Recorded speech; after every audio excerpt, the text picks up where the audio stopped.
Namamalengke pala ang sisi niyo, kaya samahan niyo pala kami mga sisi. Papunta pala kami nito sa palengke kasi wala kaming ulam at wala na din akong rekado na paninda sa tindahan ko.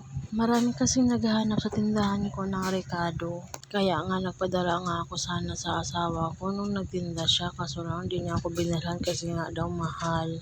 Mahal talaga ang rekado ngayon, lalo na yung kamatis tsaka luya, napakamahal. Kaya sabi pala ng asawa ko, wag daw akong bumili ng kamatis kasi nga daw walang bibili sa tindahan ko kasi nga mahal na nga daw sa puhunan. Pero nabili pa rin ako kahit konti lang, at least meron. Minsan naman din kasi kami lang din ang gagamit nito.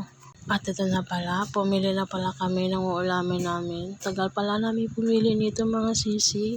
Kasi nga hindi namin alam kung anong uulamin nga namin. Tapos yung asawa ko pala, nakita niya yung bangus na malaki. Kaya yun na nga lang binili namin.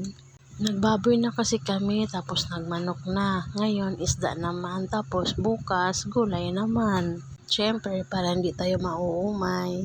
At huminto pala kami dito saglit kasi nga si Jacob naubusan ng tubig. Hindi kasi siya pwede sa inumin namin kasi nga nagtatai siya. Kaya kailangan namin bumili ng mineral na tubig para lang kay Jacob. Josie naman kasing batang ito. At sumaglit lang pala ako dito kasi nga bibili nga ako ng rekado. Konti-konti lang naman ang binibili ko mga sisi para may maibigay ako pag may nabili nga sa tindahan ko. Pero yung iba naman, kami naman ang gumagamit nun.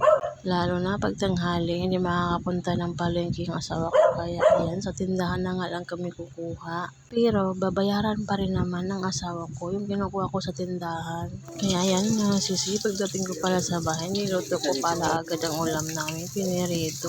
Ano ba yan mga sisi, bukas ulit.